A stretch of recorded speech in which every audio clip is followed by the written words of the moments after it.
Testament Season 1, Episode 3. This one is quite interesting. There's a lot of stuff within this episode that we need to break down and talk about. Some of it is not biblical, but a lot of this section actually is. Let's talk about the apostles, and let's talk about Stephen and kind of his journey at the beginning of his faith here, which is quite interesting. We don't really get a lot of that in scripture, so it's cool to see it kind of playing out here and how he might have come to more of an understanding of who Jesus was and how he went through that beginning stages of Christianity. So let's start out right here. First off with the Sea of Galilee. Of course, we got a bunch of boats on the water. So let's see what this is. He won't budge. 150 shekels for the boat on the left is his final offer. What about my boat? No good. What? Why? It's too many repairs. It's vintage. It carries more than you think. I know a good boat when I see one. That's a bad It's a pretty bad boat, yeah. boat. So Andrew on the left, his boat's no good. However, the Zebedees have quite a few boats. 10,000 for the entire Zebedee fleet. Really? We'll throw in his boat for free too. Wait, what? 7,000. Matthew, surely we shouldn't. 8. All right, fine, ignore me then. And your client base? Included. Deal or no deal? Deal. So 10,000 shekels, they're trying to get everything sold. So now the entire Zebedee fleet, including their client base, is now given to this guy in order to raise more money for the early church so that they can live and actually do what they're trying to do, building this church, which is pretty intense and hard at the moment. Now we're at the marketplace as everybody else in the church is also selling their belongings and getting things ready. Where do we see this in scripture? Well, this is in Acts chapter 2. Early on, we see the fellowship of believers, and they devoted themselves to the apostles' teaching and to the fellowship, to the breaking of bread and the prayers, and awe came upon every soul, and many wonders and signs were being done through the apostles. And all who believed were together and had all things in common. And they were selling their possessions and belongings and distributing the proceeds to all as any had need. And day by day, attending the temple together, breaking bread in their homes, they received their food with glad and generous hearts, praising God and having favor with all the people. And the Lord added to their number day by day those who were being saved. So that's what's happening currently. They're all selling their stuff. They're helping each other out because they're seeing the true need is for them to build the church and to be together and to be of one accord, which is the name of this episode.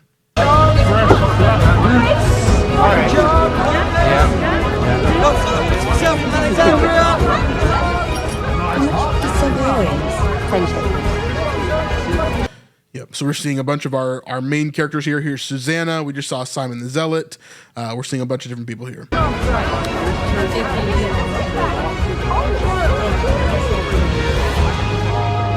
And then here's Stephen.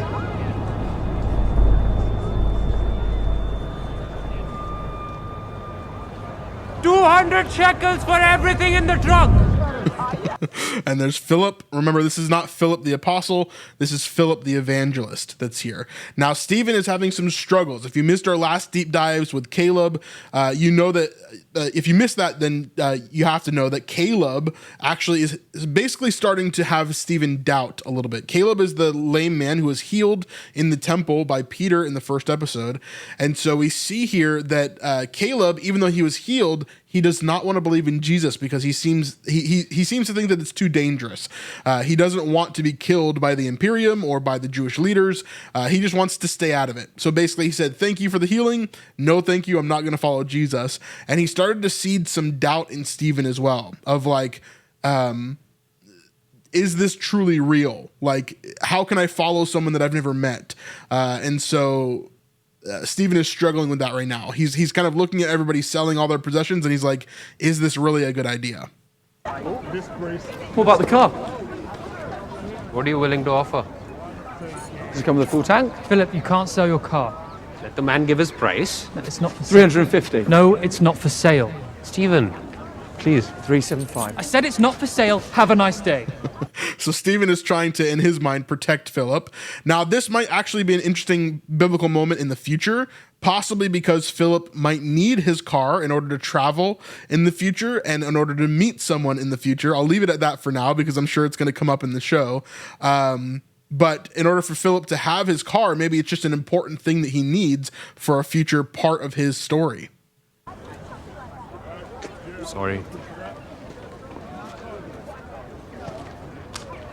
What's wrong? You've been strange all week. You can't just make rash decisions like that. I was just thinking about it. Besides, look around you, Stephen. This isn't about us. This is For the kingdom. So everyone keeps singing. Glad to see it's catching on. Where are you going? Stephen! So he's definitely struggling here. Then we see him a little bit later on as he is in his home.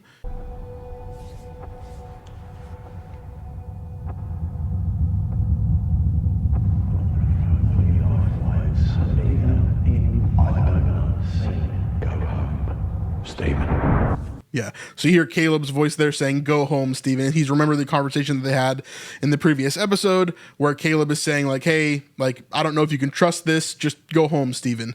And so then he ends up leaving the house here where they're all staying.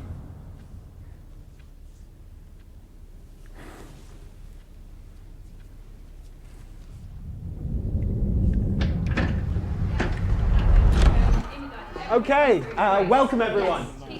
Philip said to make yourselves at home. He'll be back later on today. Room on the sofas. Some of you will have to take the floor. Not ideal, I know, but... It's like this everywhere, guys. We are... So he's being surrounded by more and more believers. Again, just like we read in Acts chapter 2, more and more are being added to them day by day. So there's more people that are being surrounded. They're kind of filling up all these different rooms. They're starting to sleep on the couch and the floors and everywhere, basically, to try to figure out what to do here. Now, then we see they're playing cards, and Philip asks where Stephen is. Then he goes out to find Stephen, and this is where we get this part of the episode right here. Doesn't get it. I know. It doesn't make sense. But it does. To him, it does make sense. What doesn't? Giving his life away to someone he's never seen. Someone we've never seen. Everyone's selling their things at the market this week. It just hit me. I know his presence. I felt it. I feel it, but I can't. I don't have a good answer to explain something I've never seen. Neither do I. But I know someone who might. I could ask him for a meeting tomorrow afternoon. So Philip seems to know somebody that might be able to help Stephen with his doubt here. Any guessers? It's the two of you. Sound good?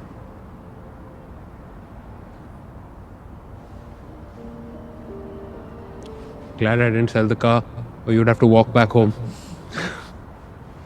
Come on.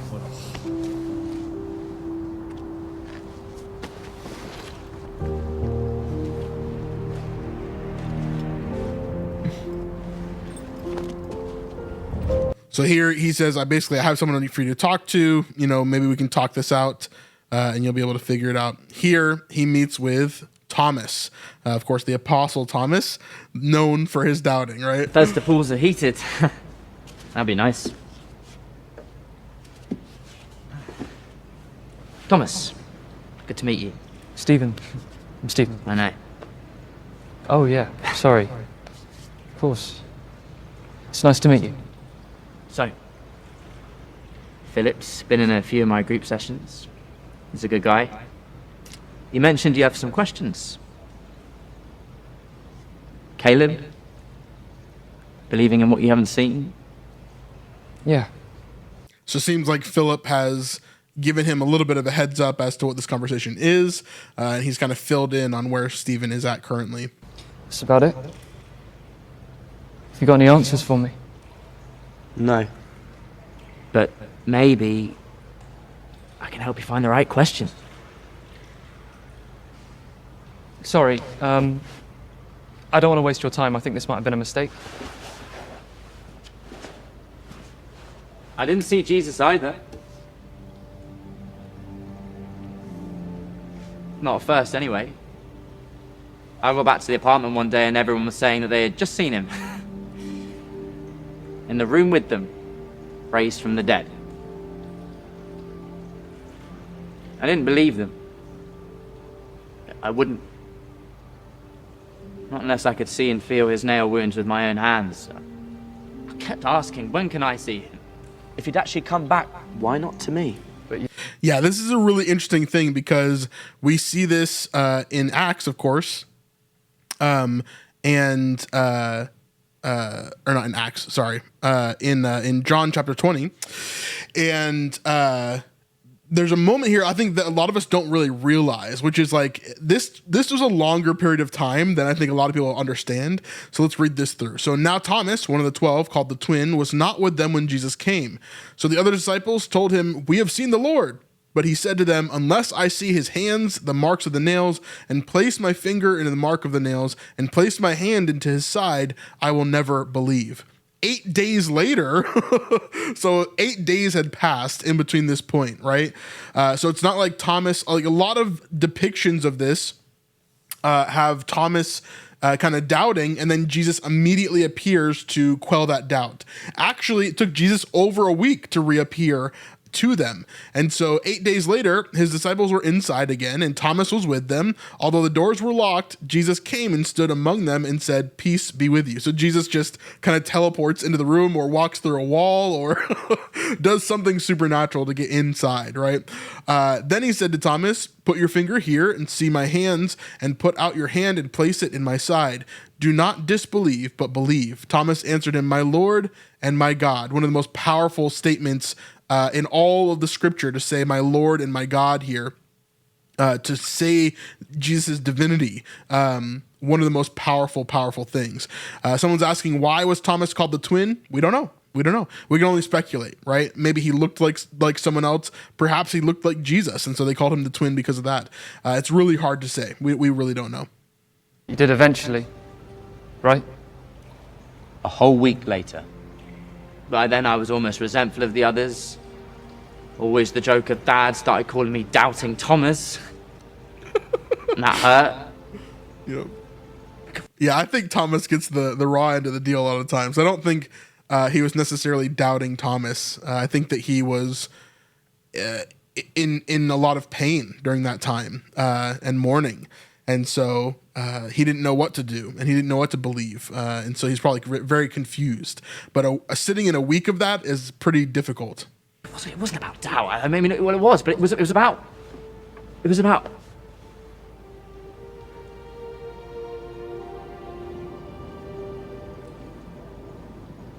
And then I heard him.